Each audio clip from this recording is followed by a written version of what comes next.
अखिल भारतीय साहित्य परिषद अपनी पहली साहित्य संवर्धन यात्रा भिवानी इकाई के माध्यम से शुरुआत करने जा रही है और आज की इस यात्रा में हमारे साथ हैं हमारे परिषद की भिवानी इकाई के अध्यक्ष औज के कवि आदरणीय हनुमान प्रसाद जी अग्निमुख, हमारे कार्यकारी अध्यक्ष महेंद्र सिंह जी सागर और भिवानी इकाई के महामंत्री विनोद आचार्य जी। हम भिवानी की सीमा से बाहर निकल रहे हैं और हमने हमारी साहित्य संवर्धन यात्रा की सभी प्राथमिक तैयारियों को पूरा कर लिया है। हमने जिन जिन स्थानों पर जाना है उनके बारे में आवश्यक जानकारी, वहाँ हमें जिनसे मिलना है, चर्चा करनी है, उन लोगों को भी हमने पूर्व सूचित कर दिया है। हम कहाँ कहाँ जाएंगे, किन किन से मिलेंगे, आप बने रहिए हमारे साथ यात्रा में। आइए, आपका स्वागत है, अभिनंदन है। लगभग 10 बजे हमने अपनी यात्रा भिवानी से शुरू की और मौसम बहुत सुहावना था। मौसम ने सभी ठिठुरनों को फरवरी की चादर में लपेटकर अपनी पीठ दिखा दी थी। 2022 का पहला मार्च बसंत अपने कैशोर्य की दहलीज पर खड़ा फागुनी शिवरात्रि मना रहा था। तापमान भी कुछ शरारती, नटखट, बच्चे सा चंचल हो गया था। सूरज निकलने से पहले की ठंड भोर में सुहानी तथा दोपहर में छू मंतर हो जाती थी। एक ही दिन में सभी मौसमों की अजीब सी कशिश को महसूस करते हुए फागुन महीने की शिवरात्रि को हमने हमारी साहित्य यात्रा शुरू की। टिटहरी की आवाजें, रेत में नहाती चिड़ियाओं, पवन की दिशाओं या चांद के तारों के चारों ओर बने वलयों से मौसम की भविष्यवाणी करने वाली पीढ़ी का हम में से कोई न था। अतः हमने गूगल काका से मौसम के बारे में पूछा तो हम सब उसके सहयोगी भाव के उत्तरों से अपनी यात्रा की सफलता के प्रति आश्वस्त हुए। एक कार में हम 4 साहित्यकार थे।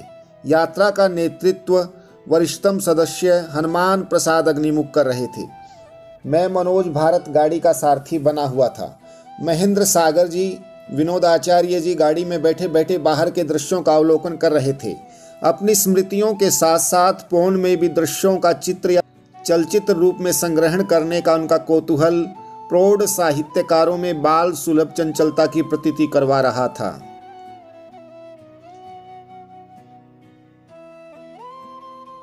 जैसे जैसे गाड़ी आगे बढ़ रही थी, तारकोल की सड़क के साथ साथ दिखाई देने वाले कंक्रीट भवनों का घनत्व विरल होकर तरु पादपों की हरियाली में बदलने लगा था।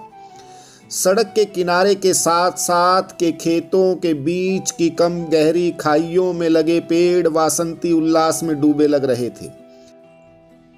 बीच बीच में सरकंडों के झुरमुटों के ऊपर निकले उनके सुमन जैसे सफेद गुच्छे ऐसे लग रहे थे जैसे किसी मेले में खिलौने बेचने वाले के धागों से बंधे गुब्बारे आकाश की ओर उड़ रहे हों। खुला आसमान, खिली धूप, खुशनुमा मन, चारों ओर फैली हरियाली और यात्रा फल का कौतूहल सभी हमारे आनंद में सहयोगी बन रहे थे। आगे रोड 2 भागों में बट गया था। हम जींद जिले की ओर जाने की बजाय हांसी की ओर जाने वाले रोड पर चलते रहे। सड़क पर यातायात सामान्य दिनों की अपेक्षा कम था। शायद शिवरात्रि अवकाश होने के कारण ऐसा था। हरियाणा का लोक ईश्वर के प्रति सदैव आस्थावान रहा है। शिवरात्रि के दिन प्रायः सड़कों पर हरिद्वार से कांवर लाने वाले शिव भक्तों की लंबी कतारें, मंदिर में कांवर चढ़ाने के लिए जाते कांवरियों के काफिले, गीत गाती औरतों के झुंड हुआ करते थे। हमारी 100 किलोमीटर से भी अधिक की यात्रा में कोरोना के संक्रमण के भय के कारण पूरे रास्ते कोई भी कांवरिया नहीं मिलेगा, ऐसी तो कल्पना भी नहीं की थी।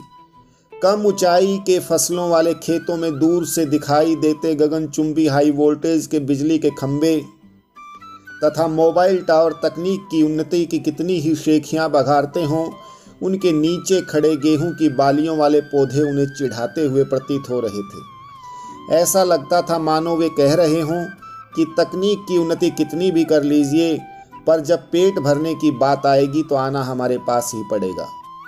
मंद हवा के झोंके उनके ऊपर तैरते तो समतल खेतों में उठती लहरें ऐसा आभास कराती कि जैसे वसुधा कामनी का हरा रेशमी दुपट्टा हवा में लहरा रहा हो।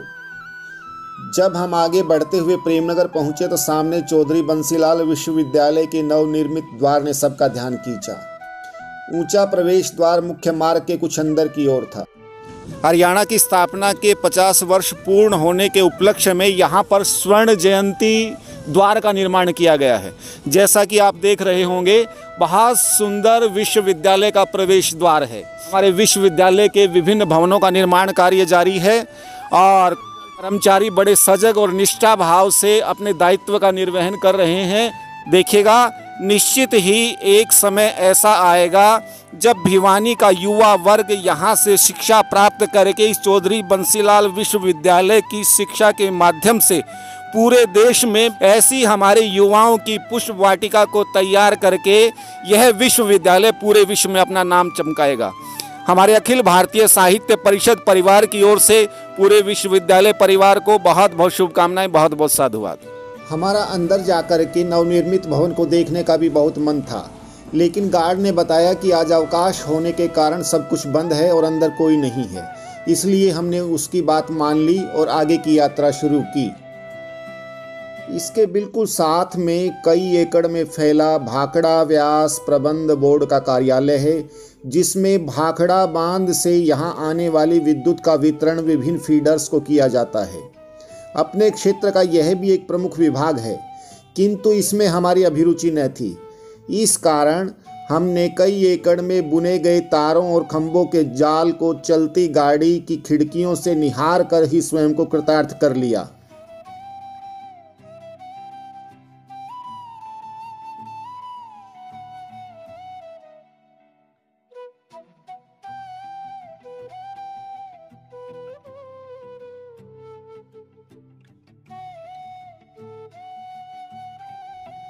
दिसंबर जनवरी के महीने की हर्षित पीत प्रसूनों से इतराती सरसों ने अब अपने यौवन को संभालना सीख लिया था। फूलों की खिली मुस्कान अब गांभीर्य की फलियों से लद चुकी थी। इसी के भार से झुकी उनकी डालियां किसी नवोढ़ा की झुकी नजरों सी लग रही थी। प्रकृति रस का पान करते करते कब जाटो लोहारी गांव आ गया, हमें पता ही नहीं चला।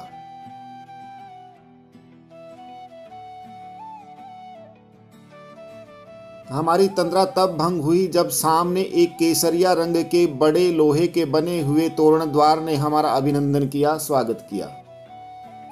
इस पर लिखा हुआ था सिद्ध श्री बाबा जगन्नाथ धाम द्वार। आगे मंदिर तक जाने के लिए कोई संकेतक सूचना पट या कोई चिन्ह नहीं लगे हुए थे, इसलिए हमें एक राहगीर से पूछकर मंदिर की ओर जाना पड़ा। जगन्नाथ मंदिर है क्यों? गाँव में एक दो मंदिर डेरा बड़ा होया वो बड़ा डेरा लगा। जगन्नाथ मंदिर यही है भाई। ओहो, इसका मेन गेट तो रोड पर था भाई। आप पीछे आ गए। हाँ।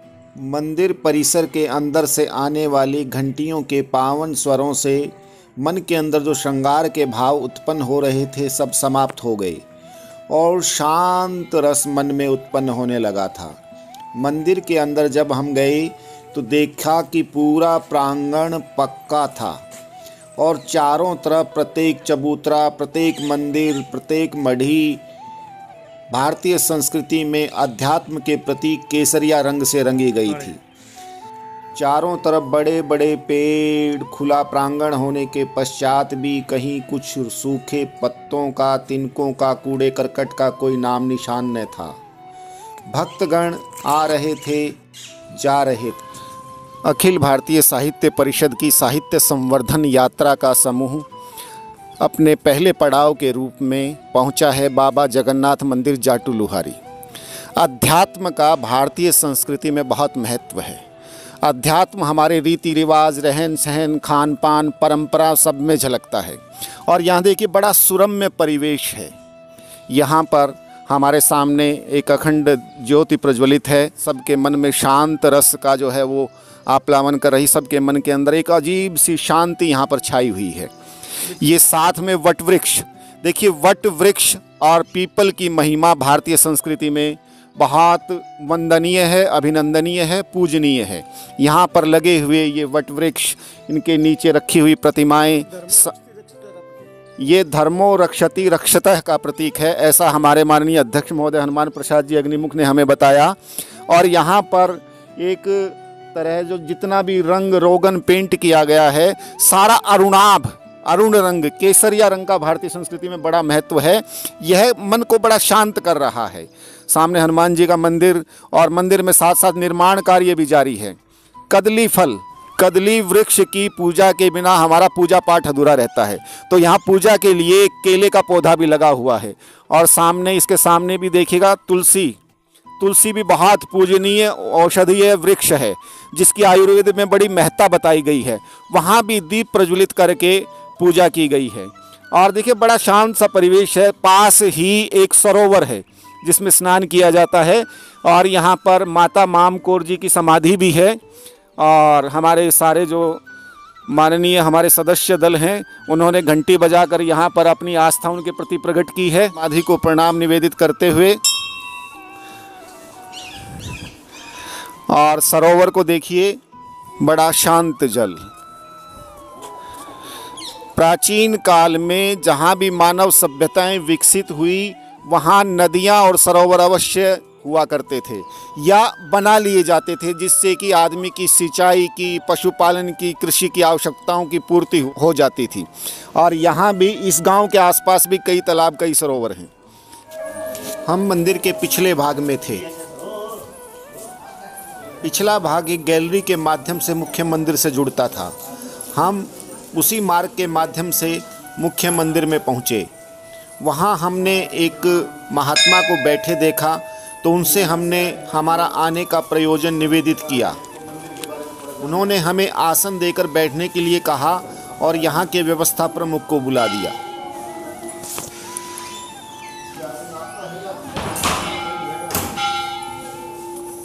मेरा नाम साधुराम जी। बाबा जगन्नाथ इस गांव का खेड़ा बसने के वक्त आए थे और यहाँ तपस्या करा करते। उनके साथ एक दादी मामकोर थी, समझ के वो अपना चोला छोड़ के और स्नान करने चले गए। और वो 3 दिन तक चोला रहा। दादी मामकोर कहने लगे भाई ये मर गया, इसको दाह संस्कार कर दे। उसकी बात सुनी नहीं कि दादी मामकोर की, इसको दफना दिया गया।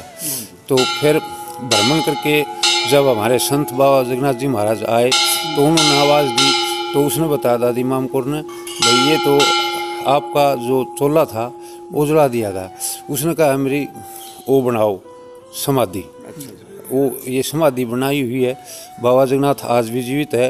होका पीते हैं, शाम को होका भरा जाता है, बिस्तर बिछाया जाता है, रात को आवाज़ सुनाई देती है, समझ गए।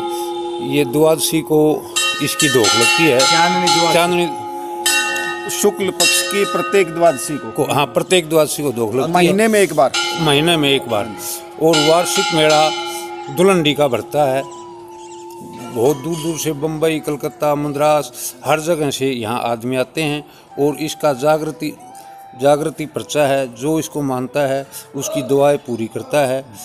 प्रत्यक्ष को प्रमाण की जरूरत नहीं। जो भी मंत्री आया है, जैसे बाबा जगन्नाथ का चौगरदर रोड निकलवा रखे हैं, हाँ जी। जो भी आया है यहाँ धोख मार के जाता है और उसकी मनोकामना पूरी करता है। दर्शकों को बताना चाहेंगे कि जाटू लुहारी धाम में बाबा जगन्नाथ की पूरी मान्यता है। और जैसा कि हमारे जो ग्रामीण इन्होंने बताया, जो मंदिर परिसर के बारे में सारी जानकारी रखते हैं, कि माता मामकोर यहाँ पर रही, जिनकी समाधि का अभी हमने अवलोकन दर्शन किया था, जिसको प्रणाम निवेदित किया था। बाबा जगन्नाथ जी की समाधि यहाँ है। हमारे यहाँ एक परंपरा है हिंदू रीति रिवाज में, जो लोग प्रयाण कर जाते हैं, यानी जिनके देह त्याग कर देते हैं, उनकी अंत्येष्टि की जाती है। और यहाँ पर जो संत होते हैं, संतों को समाधि दी जाती है सशरीर। तो यहाँ इन्होंने बताया कि बाबा जगन्नाथ के शरीर की अंत्येष्टि कर दी गई, जिससे बाबा की आत्मा बड़ी रुष्ट हुई। और वो आज भी यहाँ पर आत्मा छोड़कर वो स्नान घूमने गए हुए थे। हाँ, और शरीर को छोड़, हाँ, बाबा जी के अंदर बताया कि उनके अंदर कायांतरण की क्षमता थी, वो शरीर से बाहर निकल सकते थे। तो एक दिन ऐसी स्थिति में जब वो शरीर से बाहर निकले हुए थे, शरीर उनका यहीं पर था और वो घूमने स्नान करने गए हुए थे, पीछे से कुछ भक्तों ने उन्हें मृत समझकर उनकी देह की अंत्येष्टि कर दी। तो अब जो है वो आत्मा आज भी यहाँ सूक्ष्म रूप में विद्यमान है और अपने भक्तों की जो है मन्नतें पूरी करती है। यह यहाँ के ग्रामीणों ने बताया कि यह साक्षात है, इसको प्रमाण की आवश्यकता नहीं है। आज भी बाबा जगन्नाथ को सूक्ष्म रूप में यहाँ विद्यमान मानते हुए उनके भोजन की, उनका हुक्का पीने के लिए बिस्तर लगा करके पूरी व्यवस्था की जाती है। और ऐसा माना जाता है कि रात को हुक्के की गुड़गुड़ाने की आवाज़ें आती हैं और सुबह जब बिस्तर को देखा जाता है तो ऐसा लगता है कि उसमें सिलवटें आई हुई हैं, कोई रात को विश्राम करके यहाँ से गया है। ऐसी ग्रामीणों की एक अटूट आस्था है, अटूट मान्यता है। प्रत्यक्ष है। और सभी लोगों का, सभी ग्रामीणों का यहाँ इसके अंदर पूरा विश्वास है। मंदिर के अंदर बजती हुई घंटियाँ, यहाँ पर भक्तों का लगा हुआ तांता इस बात को अपने आप में प्रमाणित करता है। और फाल्गुन मास की पूर्णिमा को ना चांदनी द्वादशी वार्षिक मेला दुलंडी को, वार्षिक मेला फागुन मास यानी वसंत ऋतु में, अब जो होली आने वाली है हमारी, इसमें फागुन का यहाँ एक बहुत बड़ा मेला लगेगा, जिसमें इस गांव से जुड़े हुए, इस मंदिर से जुड़े हुए, आस्था से जुड़े हुए जो भी व्यापारी हैं, बड़े नेता हैं, जहाँ कहीं भी दुनिया में काम कर रहे हों, उस दिन यहाँ आकर के बाबा जगन्नाथ की शक्तियों का अनुभव करते हैं, उन्हें अपना प्रणाम, उनके प्रति अपनी आस्था ज्ञापित करते हैं। और एक छोटे मेले के रूप में प्रत्येक मास की शुक्ल पक्ष की द्वादशी को भी यहाँ पर भक्त आते हैं और सत्संग करते हैं। आपका बहुत बहुत धन्यवाद, आपने हमें महत्वपूर्ण जानकारी दी। इस परिसर में गवर्नर केसी शर्मा ने बाहर से आके बड़ा दानवीरों ने बड़ा सहयोग किया जो ये परिसर बना इसका। एक छोटे से गांव के अंदर इतना बड़ा भव्य परिसर बनना, इस गांव के ही जो है केसी शर्मा जी रहे हैं, जो कमिश्नर बने थे, उन्होंने इस गांव का बड़ा विकास करवाया। और इस गांव के बारे में एक और सुना है कि हरियाणवी संस्कृति के प्रति भी ये बड़ा गांव जागृत रहा है। हरियाणवी रागणियों का एक बहुत बड़ा उत्सव भी यहाँ होता रहा है। तो आप सभी ग्रामवासियों का बहुत बहुत धन्यवाद, आपने इतनी महत्वपूर्ण जानकारी दी। ये जानकारी हमारे इंटरनेट के माध्यम से, परिषद के प्रकाशनों के माध्यम से पूरी दुनिया में हम इसका प्रचार प्रसार करेंगे और बाबा जगन्नाथ कीर्ति इसी प्रकार से चारों तरफ फैलेगी और उनकी कृपा से हम सब सुख और शांति को प्राप्त करेंगे। इसी कामना के साथ आपका बहुत बहुत धन्यवाद। थैंक यू सर जी। मंदिर के बारे में ये महत्वपूर्ण जानकारियाँ हमें महंत प्रदीप गिरी जी महाराज के माध्यम से दी गई और उनके साथ सत्यनारायण शर्मा, साधुराम शर्मा, हरिकेश जी, कंवर सेन, रमेश नंबरदार, मुकेश शर्मा और हनुमान जी शर्मा आदि ग्रामीण भी उपस्थित रहे। इसके बाद उन सब ने हमें मंदिर के यानी बाबा जगन्नाथ के शयन कक्ष यानी मूल गर्भगृह के भी दर्शन करवाए।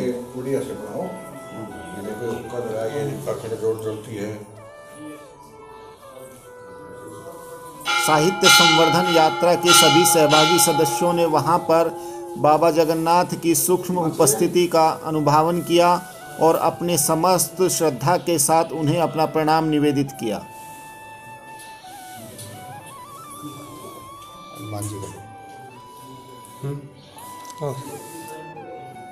आप भी जाओ।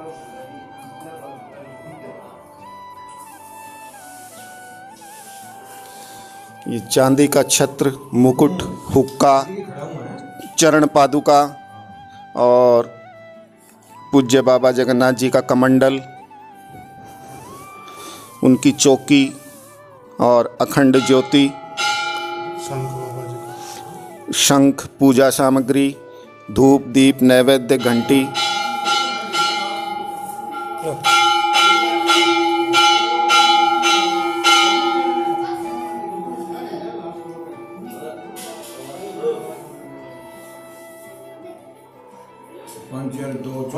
मेरा नाम सत्यनारायण शर्मा,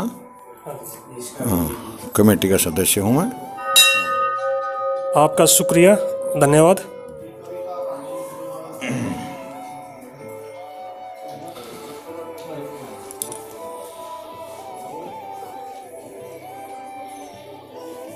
पहले इनकी सेवक दादी मामकोर थी, उसके बाद मंगलीनाथ और यहाँ फिर संत रहे फक्कड़नाथ, जिनकी यहाँ समाधि बनाई गई है, वो भी पर्चा देते हैं। दादी मामकोर भी, मंगलीनाथ महाराज भी पर्चा देते हैं। आपका शुक्रिया जानकारी के लिए।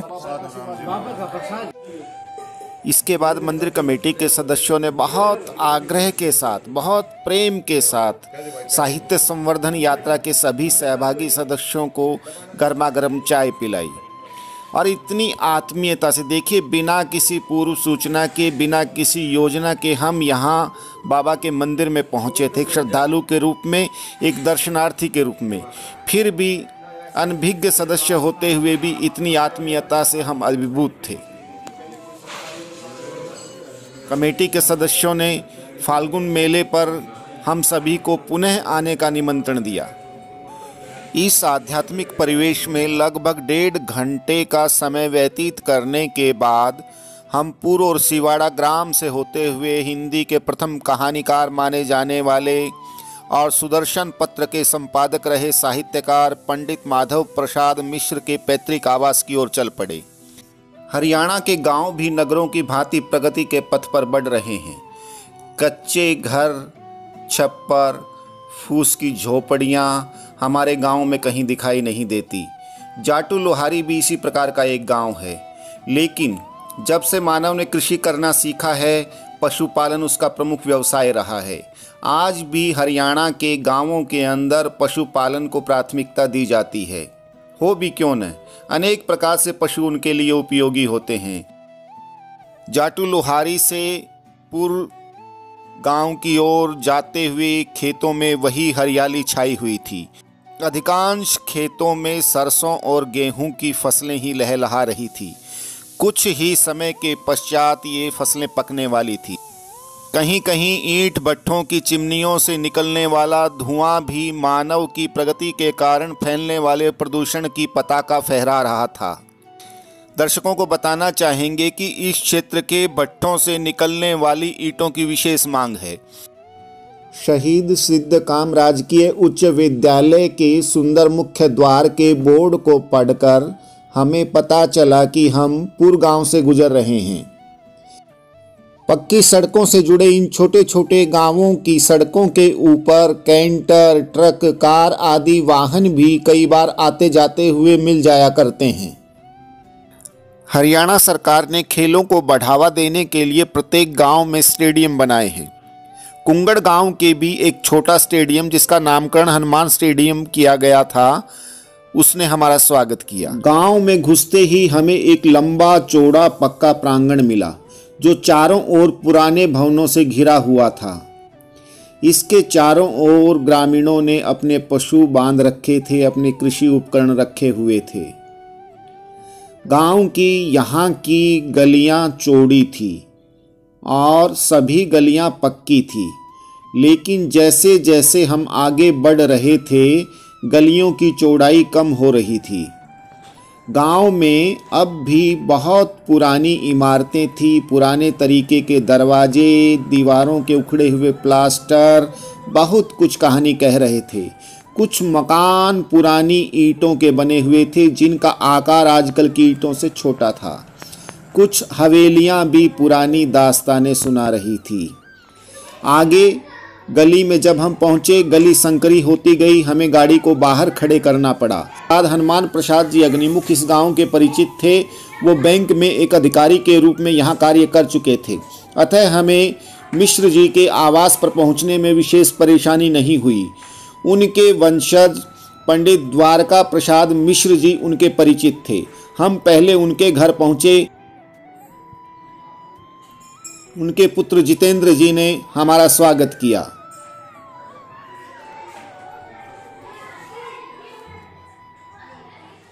सामान्य अभिनंदन अभिवादन के पश्चात हम पंडित माधव प्रसाद मिश्र के मूल आवास मिश्रा भवन में पहुंचे। पंडित माधव प्रसाद मिश्र अपने सृजन से, अपने विचार से, अपनी पत्रकारिता में भारतीय सनातन परंपरा के ध्वजवाहक थे। उनके घर के मुख्य द्वार पर आम के पत्तों को मोली के धागों से बांधकर बनाई गई बंधनवार आज भी यह प्रमाणित कर रही थी कि उनके पुरखों ने उनके विचारों को कितना सहेज करके रखा है। द्वारका प्रसाद मिश्र और जितेंद्र मिश्र श्री माधव मिश्र की चौथी और पांचवी पीढ़ी से हैं। उनके परिवार के बहुत से सदस्य व्यापार, अध्ययन, नौकरी की दृष्टि से बाहर अन्य स्थानों पर भी स्थानांतरित हो गए हैं। अब हम सभी उस कक्ष में थे जहां कभी पंडित माधव प्रसाद मिश्र ने साहित्य साधना की थी। पानी पिलाओ। जाटू लुहारी से हमारे दादाजी जगरा नाम के, उनका जगराम, एक तो कुंगड़ागे, दो वहीं रहे लुहारी में। दो दादाओं की संतान तो पूरी लुहारी में है, एक दादा की संतान कुंगड़ागे। एक दादाजी हमारे लुहारी से चल के कुंगड़ बस गया करके। वहाँ से फिर हमारे जो दादा थे, मतलब जो बटा हुआ सही राम जी, सही राम से परंपरा चलती गई आगे। दादाजी हुए हमारे जयराम और रामशरण दास। जयराम दास जी, रामशरण दास जी, दो हमारे दादा थे। सही राम रामशरण दास। सही राम जी की संतान नहीं थी। वैसे वो लोकप्रिय थे, कलकत्ते भी गए, बड़े उनके सेठों से, खासकर अलवासी सेठ होया करते, उनसे बड़ा उनका लगाव था। वो बाहर भी लेकर के गए, उनको बड़ा अच्छा हुआ। और ऐसा सुना गया हमने, जो ये हमारी हवेली जो थी, ये पुरानी ईंटों की, ये जिसमें आप बैठे, ये पैतृक है। ये मिस्र खानदान की पैतृक हवेली जिसमें आप बैठे हैं, ये है। इसमें अब भी निशानी छोटी ईंटों की है। वो छोटी निशानी है, लेकिन बदल दिया गया। छोटी ईंटों का प्रयोग होता है इसमें, था पहले वही होता था, चुनने से। हाँ, चुनने से वही था। तो जयराम दास जी ने ऐसा सुना हमने कि उन्होंने ये बेली को बनाया था। लेकिन जयराम दास जी को कोई संतान नहीं थी। उनके भाई थे रामशरण दास जी। रामशरण दास जी के 4 पुत्र पैदा हुए। बड़े थे रामजी दास, दूसरे ठाकुर दास, तीसरे विद्याधर, चौथे थे भगत राम। ये 4 उनकी संतान थी। तो रामजी दास जी के माधव प्रसाद और राधा कृष्ण जी पैदा हुए। रामजी दास जी के, हाँ, रामजी दास जी उनके पिताजी का नाम। हाँ, माधव प्रसाद जी और राधा कृष्ण जी 2 भाई थे। तो माधव प्रसाद जी का लड़का हुआ शिव कुमार और राधा कृष्ण जी का लड़का हुआ कृष्ण कुमार। कृष्ण कुमार का ऋषि कुमार हुआ। ऋषि भी चले गए यहाँ से और शिव कुमार जी भी चल बसे। उनकी जगह गोद हुए हमारे सुरेश जी, उनका गोद चले गए। सुरेश जी का परिवार है वहाँ भिवानी में। अच्छा, भिवानी में सुरेश जी का परिवार। सुरेश ऐसा था, ये हमारे यानी रामजी दास, ठाकुर दास, विद्याधर, भगत राम, 4 रामशरण दास जी के 4 पुत्र पैदा हुए। उनमें रामजी दास जी बड़े थे, वो माधव प्रसाद जी के अंदर चले गए, उधर चले गए हुआ। नंबर 2 पे ठाकुर दास जी। ठाकुर दास जी हमारे दादाजी थे। ठाकुर दास जी के 3 पुत्र पैदा हुए। बड़े थे रघुनाथ, नंबर 2 राम रिछपाल, नंबर 3 हरनाम दास। राम रिछपाल जी भिवानी चले गए। राम रिछपाल जी के 4 पुत्र पैदा हुए। बड़े सत्यनारायण, उसके बाद सुरेश कुमार, उसके बाद रमेश कुमार और उसके बाद छोटे, वो छोटा नाम है वेद प्रकाश। वेद प्रकाश, छोटे वेद प्रकाश, 4 उनके हुए। तो मेरे पिताजी हरनाम दास थे और मेरे से हमारे जो ताऊ जी थे वो दोनों ताऊ हो गए ना। एक रघुनाथ जी, वो भी यही है, उसकी संतान भी यही है। तीनों में से एक के भिवानी चले गए और रामजी दास जी की संतान सारी बाहर थी, वो यहाँ रहे ही नहीं। इस तरह से हमारा खानदान का हिसाब किताब चला। दर्शकों को बताना चाहेंगे, आज हम पंडित माधव प्रसाद मिश्र के पैतृक आवास पर यहाँ उपस्थित हुए हैं। तो उनकी पीढ़ी के जो वंशज हैं वहाँ हम चर्चा कर रहे हैं। अभी आदरणीय द्वारका प्रसाद जी ने पूरी वंशावली का उल्लेख किया और यह वह साधना स्थली है जहाँ हमारे श्रद्धेय माधव प्रसाद मिश्र ने यहाँ पर शब्द को साधा था। और ऐसा माना जाता है कि हिंदी की पहली कहानी लड़की की बहादुरी, अगर कहानी के तत्वों के आधार पर विश्लेषण किया जाए तो पहली कहानी वो सिद्ध होती है 1902 में, जो उनके द्वारा लिखे गए सुदर्शन पत्र के अंदर वो छपी थी। ऐसी शब्द साधना की हमारी नगरी भिवानी का यह छोटा सा गांव कुंगड़, और वहाँ पर हम उस शब्द की साधना की, उस अनुशीलन को, उस एहसास को हम महसूस कर पा रहे हैं, उस परिवेश को। और जैसा कि कुल परंपरा से आपने सुना भी कि पूरा परिवार आज भी उसी प्रकार से शब्द की साधना में लगा हुआ है। उनके ही परिवार के 4 पीढ़ियों के पश्चात विनय मिश्र जी हैं, उनके प्रपौत्र होते हैं, उनको अभी अभी हरियाणा साहित्य अकादमी द्वारा से सम्मानित किया गया। इस परिवार को उस सम्मान के लिए भी बधाई देते हैं। और जो वंशज, जो पीढ़ियां अपने पूर्वजों के संस्कारों को संरक्षित करती हैं, आगे बढ़ाती हैं, निश्चित ही वो पुरखों का अपना बहुत बड़ा सम्मान करती हैं, उनके प्रति अपनी श्रद्धा और आस्था को व्यक्त करती हैं। तो बहुत बहुत साधुवाद, बहुत बहुत बधाइयाँ। और जानकारियाँ हम जानेंगे आदरणीय द्वारका प्रसाद जी से। अच्छा, एक ये है कि मेरे ही बड़े भाई जिनका नाम था सुविराम मिश्र, मेरे बड़े भाई थे, बड़े अच्छे कवि हुए हैं। उनकी कविताएं भी मेरे पास उपलब्ध हैं, हिंदी साहित्य के, हिंदी हरियाणवी भाषा में, हरियाणवी भाषा में जो कविता की हुई है वो मेरे पास उपलब्ध हैं। बहुत कुछ उन्होंने अच्छी, यानी काव्य धारा के आधार पर अच्छी हरियाणवी बोली के अंदर, खड़ी बोली के अंदर, जैसे लक्ष्मीचंद जी की कविताएं हैं, उसी के आधार पर उनकी भी बड़ी अच्छी कविताएं उन्होंने लिखी हुई हैं।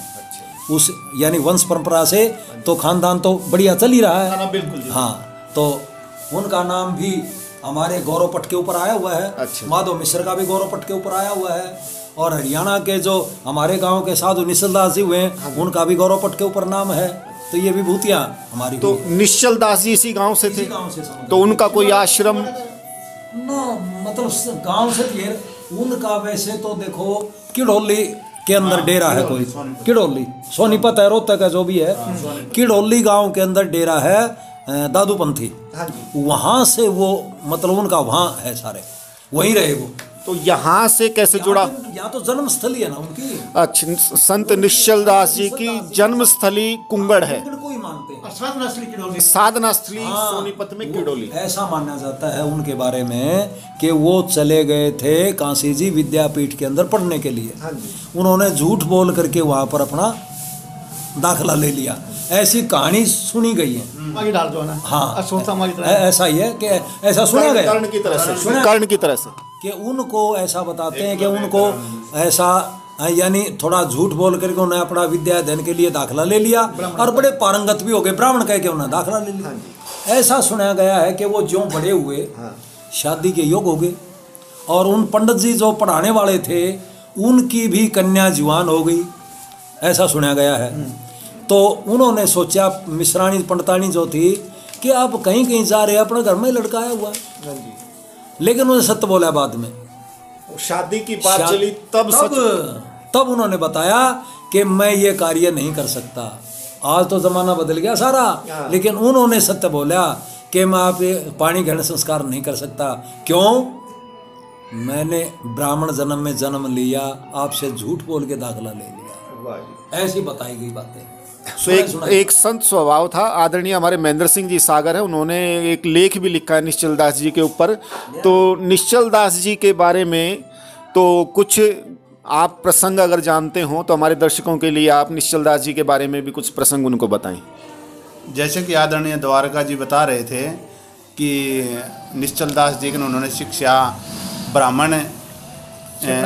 ब्राह्मण से प्राप्त की और अपने आप को ब्राह्मण जाति बन के, और ये बिल्कुल सत्य बता रहे हैं। इस संबंध में मैंने लेख काफ़ी पढ़े हैं कि उनकी शादी के समय उन्होंने बताया कि जो हमारे मैं ये जो शादी से इनकार करता हूँ, ये मेरी बहनें हैं, मैं इन्हें पत्नी का दर्जा नहीं दे सकता, मैं गुरु की पुत्रियाँ मेरी बहनें हैं। तब और उसने कहा कि नहीं, मैं तुम्हें ये अधिकार देता हूँ कि तुम इनका पाणी ग्रहण करो। तब उन्होंने बताया, देखिए महाराज, मैं ऐसा नहीं कर सकता गुरुजी, क्योंकि ये मेरी बहनें हैं, और दूसरा मैं ब्राह्मण कुल से जन्मा हुआ नहीं हूँ, मैं जाट कुल से हूँ। ये कहने के बाद उनके गुरुजी ने बड़े रुष्ट हुए और उन्हें श्राप दिया कि तुम्हें हर रोज जवर से पीड़ित रहोगे। और गुरु के शराब का असर भी हुआ कि वो आजीवन जवर से पीड़ित भी रहे, लेकिन उन्होंने आयुर्वेद की गहन शिक्षा प्राप्त की और ऐसी बूटी का निर्माण किया, ऐसी वटी का निर्माण किया कि वो उनको जवर जैसे ही होता था, वो एक बूटी लेते तो सारा दिन जवर नहीं होता था, फिर अगले दिन होता। तो इसी तरह से उन्होंने अपना जीवन बिताया। और इस बात से जो उसकी गुरु बहनें थी वो भी अपने पिता से रुष्ट हो गई कि आपने, जो हमारे भैया हैं कहो, उनको गुरु भाई बहन भाई थे, कि आपने ऐसा श्राप दिया। तो उनकी दोनों पुत्रियां उनके साथ वहाँ किडोली गांव के आश्रम में आ गई थी और वहीं आजीवन उनके साथ रही बतौर बहनें, ऐसा कहा जाए। और एक उनके बारे में एक खास बात और भी है, उन्होंने जो हमारे समाज में अंधविश्वास थे, बुरी बातें थी, उन पर बहुत प्रभाव रहा उनको उन्होंने हटाने का प्रयास किया है। इसी तरह जो दरबार था हमारा राजस्थान में, वो नाम मुझे अब ध्यान नहीं आ रहा, उसमें दिन के समय मसाल जलती थी। जब प्रकाश होता था तो भी कहते थे कि मसाले जलाए रखो, तो उन्होंने उनको बंद करवाया। और वो एक बात और जानते थे, वो संत स्वभाव के थे कि आम जनमानस से जुड़े हुए व्यक्ति थे। वो जानते थे कि लोग जो हैं वो काव्य से नहीं जुड़े हुए, वो गद्य से अधिक परिचित है, गद्य से अधिक जुड़े हुए हैं। तो उन्होंने इसमें बीच का रास्ता निकाला। पहले उन्होंने पद्य को लिखा और उसके बाद उसकी पूरी व्याख्या के जरिए उन्होंने समझाया लोगों को कि इसमें ये कहा गया है। एक तरह से साहित्य के बीच में निश्चल दास जी ने एक सेतु का काम किया आम जनमानस के गद्य और पद्य में। उन्होंने अपना साहित्य पहली बार किसी व्यक्ति ने, यदि पुराने किसी व्यक्ति ने लिखा है ना गद्य में, तो वो संत निश्चल दास का ही नाम आता है। बहुत खुशी की बात, हाँ बहुत खुशी की बात है कि आज हम एक ऐसी पावन स्थली पर आए हैं जहाँ हिंदी साहित्य के 2 युग प्रवर्तक इस माटी से उत्पन्न हुए हैं। इस कुंगड़ की पावन माटी ने हिंदी साहित्य को एक दिशा दी है। श्रद्धेय पंडित माधव प्रसाद मिश्र न केवल हिंदी की पहली कहानी लिखने वाले हैं, अपितु उनके निबंध भी बहुत चर्चित रहे हैं। उन्होंने समसामयिक विषयों को लेकर जो है सुदर्शन में जो निबंध लिखे वह बहुत उद्धृत होते हैं आज तक।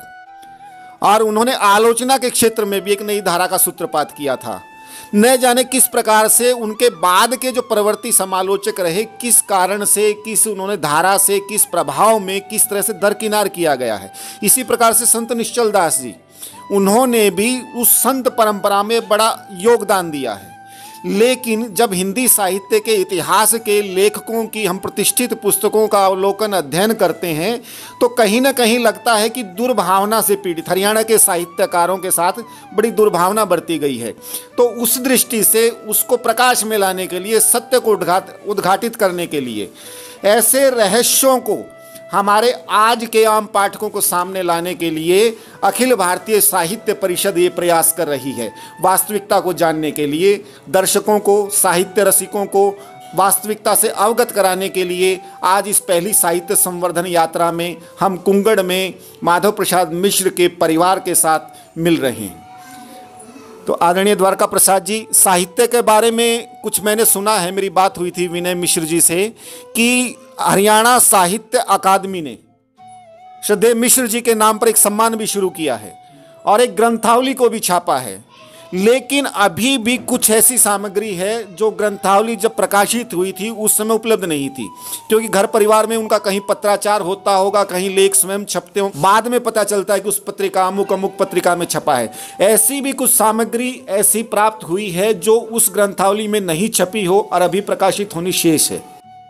यात्रा के सहभागी सदस्यों ने घंटों तक आदरणीय द्वारका प्रसाद मिश्र जी से, पंडित माधव मिश्र जी, संत निश्चल दास जी, सुभी मिश्र जी के साहित्य के बारे में चर्चा की। अनेक ऐसे तथ्य भी ज्ञात हुए जो किसी पाठ्य पुस्तक में या किसी ग्रंथ में संकलित नहीं हैं। निश्चित रूप से हमारी यात्रा रोचक होने के साथ साथ बहुत ही ज्ञानवर्धक भी रही। वैसे माधव प्रसाद मिश्र कलकत्ता का मारवाड़ी समाज, उनसे कलकत्ता मारवाड़ी समाज उसको जानता है, बड़ा प्रभावित। और वहाँ पर उनके नाम से सुदर्शन नाम का पत्रिका भी निकलती है कलकत्ता में। देखो, माधव प्रसाद मिश्र जी का जन्म 1871 में हुआ और 1902 में, यानी कि एक साहित्य की दृष्टि से एक बहुत छोटी आयु होती है।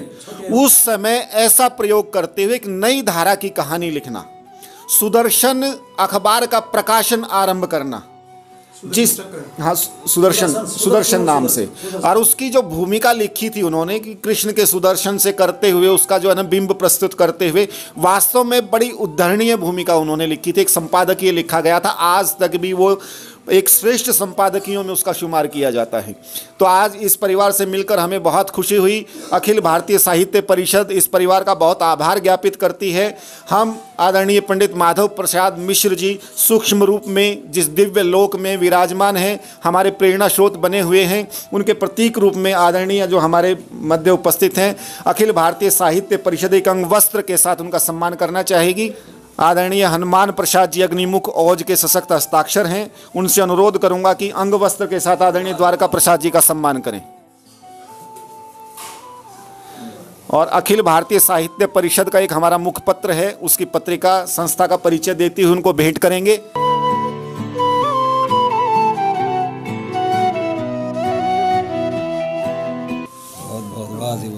आपके फिर दर्शन हो गए।